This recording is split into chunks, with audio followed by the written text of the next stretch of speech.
Hello friends, my name is Khan and once again welcome back to my YouTube channel Karim classes. दोस्तों, आज के इस video में मैं आपके लिए लेकर आया हूं क्लास 12 की विस्तास बुक का एक बहुत ही प्यारा सा चैप्टर जिसका नाम है द थर्ड लेवल। दोस्तों, आज के इस वीडियो में इस चैप्टर की डिटेल समरी और साथ ही साथ इस चैप्टर से रिलेटेड जो मोस्ट इंपॉर्टेंट क्वेश्चन है वो मैं आपको बताने वाला हूं। और दोस्तों, मैं आपको यकीन दिलाना चाहूंगा, अगर एग्जाम में इस चैप्टर से रिलेटेड कोई भी क्वेश्चन पूछा जाएगा तो ईजिली आज के इस वीडियो के बेस पर आप उनका आंसर कर पाएंगे। यकीनन ये वीडियो आपके लिए काफ़ी काफ़ी काफ़ी हेल्पफुल होने वाला है। तो चलिए बिना देरी के शुरू करते हैं आज के इस वीडियो को और समझते हैं इस चैप्टर की समरी क्या है और वो कौन सा इंपॉर्टेंट क्वेश्चन है जो आपको याद करने ही करने हैं। तो चलिए बिना देरी के शुरू करते हैं आज के इस वीडियो को। और जैसा कि स्क्रीन पर आप देख पा रहे हैं, हमारे चैप्टर का नाम है द थर्ड लेवल। अब क्या कुछ इस चैप्टर में बताया गया है वो देख लेते हैं। बहुत ही आसान भाषा में मैंने इस चैप्टर को समराइज करने की कोशिश की है। तो जैसा कि स्क्रीन पर आप देख पा रहे हैं, the third level is an interesting story written by Jack Finney. यानी जो चैप्टर है, ये चैप्टर किसके द्वारा लिखा गया है? Jack Finney. यानी इस चैप्टर के जो राइटर हैं वो हैं जैक फिनी। दोस्तों, ये छोटे छोटे जो आंसर हैं ये भी आपको याद कर लेने हैं, क्योंकि एग्जाम में इस किताब से ऑब्जेक्टिव टाइप क्वेश्चन भी पूछे जाएंगे और 9 नंबर का क्वेश्चन होता है, तो बहुत इंपॉर्टेंस रखता है अपने आप में। तो ये चीज़, हालांकि इस पर मैं एक अलग सी वीडियो बनाऊंगा, तो वो बाद में देखेंगे। फिलहाल इस चैप्टर की समरी को समझ लेते हैं। तो the third level is an interesting story written by Jack Finney. इस चैप्टर के जो राइटर हैं वो हैं Jack Finney. It is a mixture of fiction and reality. यानी ये जो कहानी है, ये जो चैप्टर है, एक तरीके से वास्तविकता और कल्पना का एक मिश्रण आपको नजर आएगा। ठीक है। It expresses one's desire to escape from the worries and stress of the modern world. यानी जिस तरीके से जो आधुनिक संसार है, ये संसार जो है चिंताओं से भरा है, दुखों से भरा है, तकलीफों से भरा है, और हर इंसान इन दुख, तकलीफों, चिंताओं से दूर जाना चाहता है। तो यही कुछ इस चैप्टर में भी आपको देखने को मिलेगा। एक इंसान की इच्छा जो जो आधुनिक संसार है, इसके तनाव से, इनकी चिंताओं से बच निकलने की इच्छा को इस चैप्टर के अंदर व्यक्त किया गया है। ठीक है। There is an intersection of two different time periods in this story। एक तरीके से दो डिफरेंट टाइम पीरियड हैं, वो एक दूसरे को काटते हुए आपको इस चैप्टर में, इस कहानी में नजर आएंगे।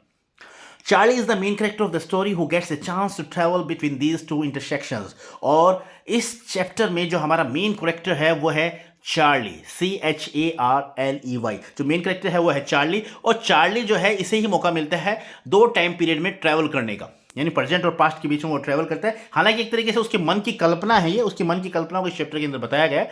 तो वो कुछ वो जो ट्रैवलिंग जो है, जो हमारा मेन कैरेक्टर चार्ली, वो एक प्रेजेंट से लेकर पास्ट में, प्रेजेंट से पास्ट में जाता है, तो उस इंटरसेक्शन को इसके अंदर दिखाया गया है। ठीक है।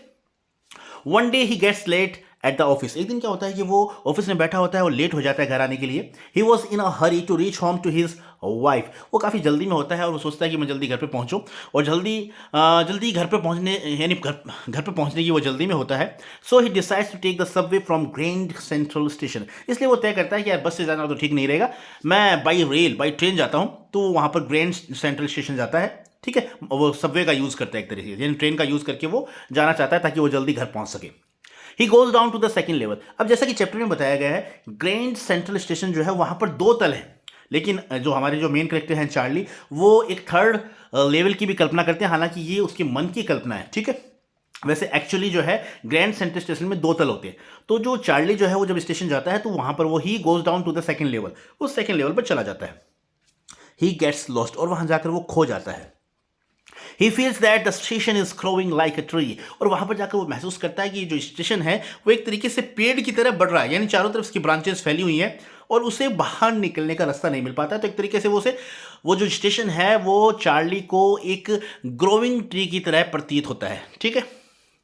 As soon as he enters the third level, और जैसे ही वो थर्ड लेवल में प्रवेश करता है, हालांकि थर्ड लेवल हकीकत में कुछ नहीं है, ये सिर्फ उसकी मन की कल्पना है, उसकी इमेजिनेशन है। ठीक है। तो as soon as he enters the third level, जैसे ही वो थर्ड लेवल में प्रवेश करता है, यानी उस लेवल की थर्ड लेवल की कल्पना करता है अपने दिमाग में, मन में, he finds himself in a new world. तो वो पाता है कि वो एक नए संसार में आ गया है, यानी अपने आप को एक नए संसार में वो पाता है। अब आगे देखते हैं क्या होता है। Here people are wearing old fashioned clothes। और यहाँ पर वो देखता है कि लोग जो है पुराने ज़माने की, पुराने फैशन के कपड़े पहने हुए हैं। They have long beards and fancy mustaches। और उनकी लंबी लंबी दाढ़ियाँ हैं, अजीबोगरीब उनकी मूछें हैं। Everything was old fashion। सब कुछ वहाँ क्या है? पुराने ज़माने का है, पुराने फैशन का है। He realizes that he has reached in the past। और ये सब कुछ देखकर उसे महसूस होता है कि शायद वो पास्ट में आ गया है, अपने अतीत में आ गया है। To make sure he reads the headlines of the newspaper The World and finds that June 11, 1894 is printed on it।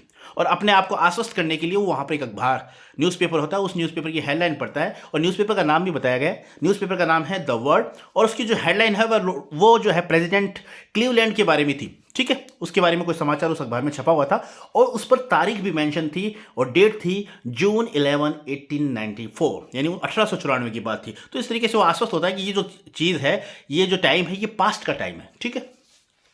Charlie wants to buy 2 tickets for Galesburg. अब चार्ली जो है वो गैल्सबर्ग जाना चाहता था, उसके लिए वो 2 टिकट खरीदना चाहता था। यानी गैल्सबर्ग जो है उसके दादाजी का गांव था, उससे हमेशा उसको लगाव था चार्ली का, तो वहां पर जाना चाहता था, यानी वो उसके सपनों का शहर था। ठीक है, तो वो गैल्सबर्ग जाना चाहता था और गैल्सबर्ग जाने के लिए वो 2 टिकट लेना चाहता था, but he is unable to get the tickets. लेकिन वो टिकट नहीं ले पाता है due to the fear of being arrested, क्योंकि वो पास्ट में होता है और उसके पास जो करेंसी होती है वो मॉडर्न ज़माने की होती है, मॉडर्न वर्ल्ड की होती है, तो इसलिए वो उस मॉडर्न वर्ल्ड की करेंसी से अपने पास्ट में वो टिकट नहीं ले पाता है। हालांकि ये सब कुछ जो है वो कल्पना में ही चल रहा है। Due to the fear of being arrested, अब वहाँ पर जो वो टिकट लेने जाता है उससे टिकट वाले से स्टेशन पर, तो वो उसे कहता है कि ये तो नए ज़माने की करेंसी है, ये करेंसी इस टाइम प्रेजेंट टाइम की करेंसी नहीं है, तो और अगर तुम उसे चालाकी करने की कोशिश करोगे तो मैं तुम्हें अरेस्ट करवा दूंगा। ये बात उसे कहता है, तो वो जो चार्ली है वो डर जाता है और इस डर से वो वहाँ से भागता है। Due to the fear of being arrested, यानी गिरफ्तार किए जाने के डर से वो वहां से भागता है। He races away from there and comes back to the present, और इस तरीके से वो अपनी जो कल्पना में पहुंचा था अतीत के अंदर, अपने पास्ट में, वापस वो प्रेजेंट में आ जाता है, यानी पास्ट से वापस वो प्रेजेंट में आ जाता है। He talks to his psychiatrist friend Sam about the third level but he thinks that Charlie has been day dreaming. अब ये बात वो जाकर अपने जो उसका साइकियाट्रिस्ट होता है, मनोवैज्ञानिक दोस्त होता है जिसका नाम है सैम, जैसा कि चैप्टर में बताया गया, उसे भी बताता है कि यार मैं जब ग्रैंड स्टेशन पर गया था और वहाँ पर मैंने थर्ड लेवल देखा है। तो जब इस बारे में वो अपने दोस्त को बताता है तो वो दोस्त कहता है नहीं यार तू गलत है, तू दिन में सपने देखता है, तो उस कल्पना के सागर में गोते लगाता रहता है, तेरी बात सही नहीं है। यानी उस पर उसका दोस्त जो है वो उस पर विश्वास नहीं करता है। ठीक है, अब आगे क्या होता है देखते हैं। Charlie can never find the third level again दो ही ट्राइज हार्ड।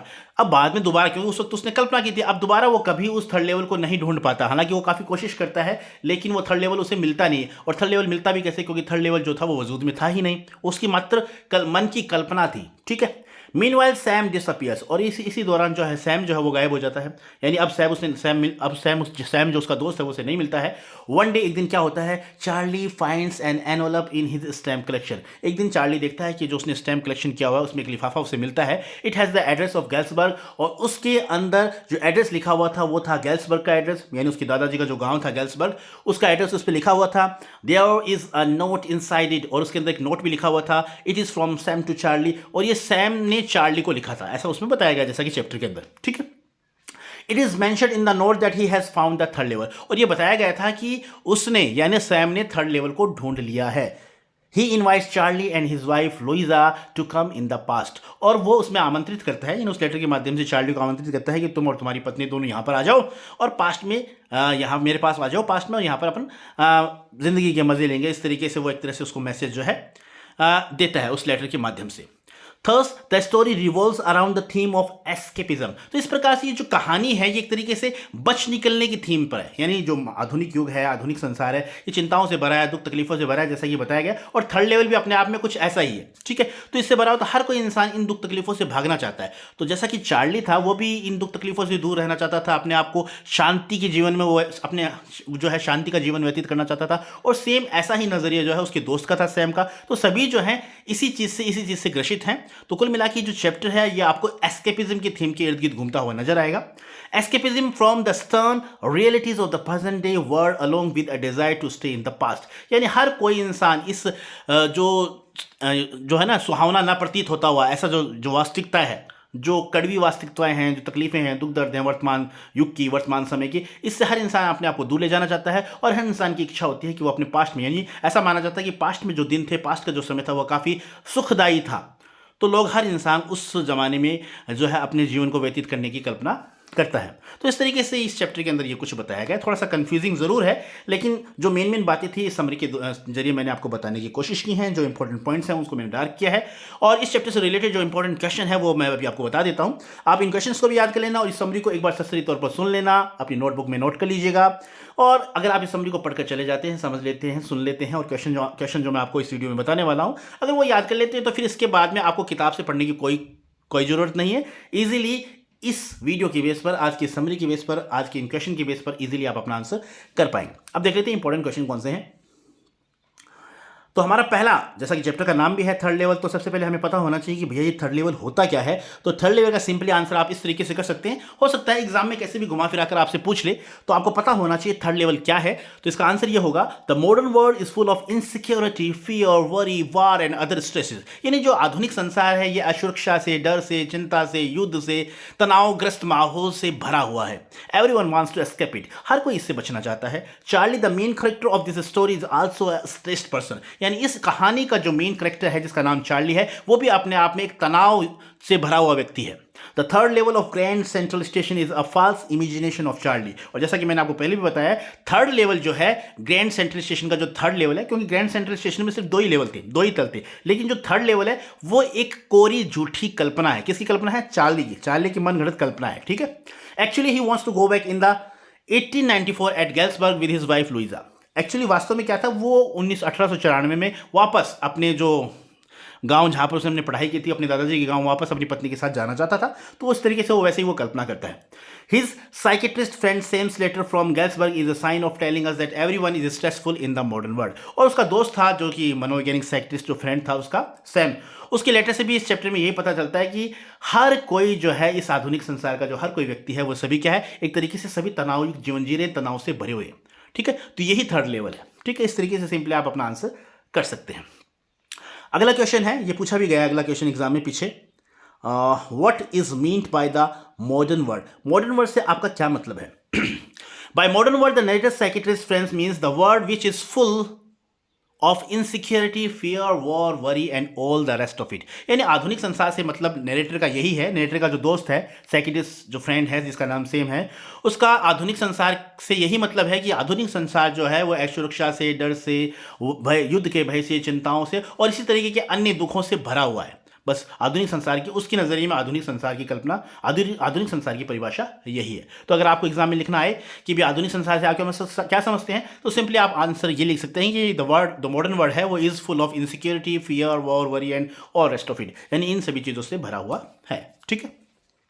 अगला हमारा क्वेश्चन है, why does the narrator think that the ground central station is growing like a tree. यानी जो लेखक है हमारी चार्ली साहब हैं, वो ग्राउंड सेंट्रल स्टेशन को एक ग्रोइंग ट्री के रूप में कैसे देखते हैं, क्यों देखते हैं? तो सिंपली इसका आंसर आप इस तरीके से लिखेंगे, the narrator makes this conception because when ever he goes in and out of the grand Central station he always bumps into new corridors. यानी लेखक कहता है, लेखक ने ये राय इसलिए बनाई क्योंकि वो जब भी अंदर बाहर जाता है ग्रैंड सेंट्रल स्टेशन में, तो वो हर बार नए कॉरिडोर में चला जाता है। हर बार जो है वो एक नया कॉरिडोर देखता है, यानी उससे बाहर निकलने का रास्ता नहीं मिलता है। इसलिए वो कहता है कि जो ग्रैंड सेंट्रल स्टेशन है वो एक ग्रोविंग ट्री की तरह, एक बढ़ते हुए पेड़ की तरह है जिसकी चारों तरफ शाखाएं फैली हुई हैं। ठीक है। अब देखते हैं हमारा question number 4। Write examples of Charlie which are given in his favour of stamp collection. यानी एक जगह इस चैप्टर में बताया गया कि वो स्टैम्प कलेक्शन के पक्ष में अपने एग्जाम्पल्स देता है कि भी स्टैम्प कलेक्शन जो है वो एक तरीके से चिंताओं से भागने का कारण नहीं है। यानी स्टैम्प कलेक्शन जो वो कहता है कि मेरे दादाजी भी स्टैम्प कलेक्शन किया करते थे। यानी दो एग्जाम्पल दिए गए इस चैप्टर में, तो ये क्वेश्चन आप याद कर लीजिएगा, हो सकता है एग्जाम में पूछ लें। तो दो एग्जाम्पल कौन से हैं? Charlie gives the examples of his grandfather. Charlie अपने दादाजी के एग्जाम्पल देता है। He says that life at the time of his grandfather was peaceful. वो कहता है कि उसके दादाजी के समय में जो समय था, दादाजी की टाइम, वो भी काफ़ी शांतिपूर्वक समय था, काफ़ी शांति थी उस जमाने में। बट ही कलेक्टेड स्टैम्प्स, लेकिन वो भी उस वक्त वो भी जो है स्टैम्प्स कलेक्ट किया करते थे। और यही शौक जो है चार्ली को भी है स्टैम्प कलेक्ट करने का। President Roosevelt too collected stamps. और एक उदाहरण और देता है कि जो प्रेसिडेंट राष्ट्रपति रूजवेल्ट हैं वो भी स्टैम्प कलेक्ट किया करते थे। तो इस तरीके से इस चैप्टर में दो एग्जाम्पल उसके द्वारा दिए गए। ठीक है। तो ये दोनों आप लिख देंगे अगर एग्जाम में ऐसा क्वेश्चन पूछा जाता है। अगला हमारा क्वेश्चन है, how did Charlie find out the date of his visit to the third level. यानी उसने डेट को किस तरीके से पाया, जो थर्ड लेवल की जो विजिट करता है, एक तरह से वो बन की जब कल्पना करता है थर्ड लेवल की, तो अपने आप को आश्वस्त करने के लिए वो डेट कैसे पाता है, उस तारीख को कैसे ढूंढ पाता है। तो सिंपली आप इसका आंसर इस तरीके से लिखेंगे, the headline of the world newspaper was about president Cleveland. यानी जो वहाँ पर वो अखबार देखता है, जो न्यूज़पेपर देखता है, जिस न्यूज़पेपर का नाम था द वर्ल्ड, उसके ऊपर जो हेडलाइन छपी हुई थी वो प्रेसिडेंट क्लीवलैंड के बारे में वो समाचार था उसके अंदर। Letter he found in the public library files. बाद में वो सार्वजनिक पुस्तकालय की जो फाइलों पर पाता है कि it was printed on June 11 1894, यानी उस पर तारीख को देखता है उस अखबार पर, और वो तारीख लिखी हुई थी 11 जून 1894। तो इस तरीके से वो अंदाज़ा लगाता है कि ये जो है उसका पास्ट का समय है। ठीक है, अब देखते हैं हमारा next question, question number 6। What was the cause of fleeing Charlie from the third level? यानी थर्ड लेवल पर जब वो जा रहा होता है, वहां पर वो टिकट लेने के लिए जाता है, तो वहां से फिर वो भागता क्यों है, क्या कारण था इसके पीछे? When the clerk threatened Charlie that he would get him arrested because he was trying to cheat him, यानी जब वो क्लर्क के पास में जाता है टिकट लेने के लिए और वो उसे अपनी न्यू करेंसी देता है, तो वो क्लर्क कहता है कि तुम मुझे धोखा देने की कोशिश कर रहे हो। तो जब उसे क्लर्क धमकी देता है कि मैं तुम्हें गिरफ्तार करवा दूंगा, तो इस डर से वो वहां पर भागता है, इस डर से कि कहीं मुझे गिरफ्तार ना करवा दिया जाए, इसलिए वो वहां से भाग निकलता है। So Charlie fled from the third level, बस इसलिए वो थर्ड लेवल से, यानी एक तरीके से वो पास्ट से प्रेजेंट में आ जाता है, यानी जिस कल्पना के सागर में वो गोते लगा रहा था, वहां से वो अपने वर्तमान समय में प्रेजेंट के अंदर आ जाता है।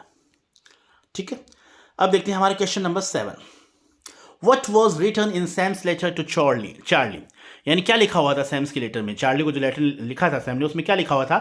Sam wrote that Charlie was right about the third level and he claimed that he himself had been there for 2 weeks. यानी सैम ने लिखा था कि तुम सही थे, यानी चार्ली को सही बता रहा था, तुमने जो थर्ड लेवल के बारे में बताया था वो सही था, और वो ये दावा करता है कि वो खुद भी यहाँ पर 2 सप्ताह हो गए उसे आए हुए, यानी इस थर्ड लेवल पर उसे आए हुए 2 सप्ताह हो गए हैं। It was a romantic word where people enjoyed their lives to the full, और बहुत ही रोमांटिक संसार है ये, और यहाँ पर लोग जो है अपने जीवन का आनंद लेते हैं। ठीक है, तो इस तरीके से उस लेटर में लिखा हुआ था। तो सिंपली अगर एग्जाम में ऐसा क्वेश्चन पूछा जाता है तो आपको भी ऐसा ही आंसर करना है। अगला हमारा क्वेश्चन है, डिस्क्राइब अबाउट गैल्सबर्ग इलिनॉइस, यानी जो गैल्सबर्ग जो टाउन है उसके बारे में आपको बताना है। तो सिंपली आप इस तरीके से लिख सकते हैं, Galesburg Illinois of 1894 was a wonderful town with big old frame houses, huge lawns and tremendous trees whose branches met overhead and roofed over the streets. यानी ये जो कस्बा है 1894 का 1894 का जिक्र किया गया इस चैप्टर में, तो उस वक्त का जो ये कस्बा है काफ़ी बड़ा है, बड़े बड़े यहाँ पर घर हैं, बड़े बड़े लॉन हैं, बड़े बड़े पेड़ हैं, उनकी शाखाएं आपस में एक दूसरे से जुड़ी हुई हैं और गलियों को ढके हुए हैं वो। ठीक है, तो इस तरीके से इसको इस कस्बे का बखान किया गया इस चैप्टर के अंदर। People enjoyed summer evening in their lawns, और लोग जो हैं गर्मियों की शाम जो है, सायंकाल जो समय है, वो यहाँ पर लॉन के अंदर बगीचों में गुजारते हैं। It was a peaceful town, काफ़ी शांति प्रिय कस्बा है, शांति फैली हुई चारों तरफ। It was Charlie's birth place, Charlie का जन्म भी यहाँ पर हुआ था। ही ऑल्सो स्टडीड देयर, और यहीं पर उसने पढ़ाई भी की थी। तो ये कुछ इस चैप्टर में गैल्सबर्ग के बारे में, यानी जो टाउन है इसके बारे में बताया गया है। ठीक है, अब देखते हैं हमारा लास्ट क्वेश्चन इस चैप्टर का, वो ये रहा, right about Charlie in your own words, यानी जो चार्ली हमारा मेन कैरेक्टर है इस चैप्टर का, उसके बारे में आपको बताना है। तो सिंपली आप इस तरीके से बता सकते हैं, Charlie is an ordinary man of 30 years, 30 साल का आदमी है।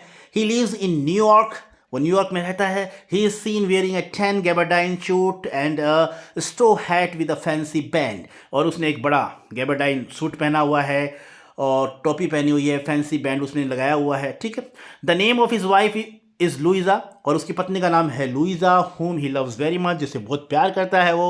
he also shares his experience of visiting third level with her, और वो जो थर्ड लेवल की जो उसने कल्पना की थी, मनगढ़ंत कल्पना थी, वो भी वो अपनी पत्नी के साथ शेयर करता है, अपना अनुभव अपनी पत्नी को बताता है। Charlie has his own world of fancy and imagination, और चार्ली का अपना खुद का संसार है, यानी कल्पनाओं का उसका खुद का संसार है, कल्पना के सागर में वो गोते लगाता रहता है। ऐसा ही इस चैप्टर के अंदर बताया गया। तो ये 9 क्वेश्चन है इस चैप्टर से रिलेटेड जो इंपॉर्टेंट है एग्जाम के एतबार से। मैं आपको रिकमेंड करना चाहूँगा इन सभी 9 क्वेश्चंस को, और जो समरी आज की इस वीडियो में मैंने आपको बताई है अच्छी तरीके से समझ लीजिएगा, याद कर लीजिएगा और अपनी नोटबुक में नोट कर लीजिएगा। ठीक है, so this is all about the video. I hope you like this video, and if you did please give it a like and share with your friends and siblings who are especially in 12th class. Once again, thank you so much for watching this video till the very end. See you soon in next video. Till then, take care of yourself. Keep watching, keep growing, keep learning, keep smiling. Once again, thank you. Have a nice day.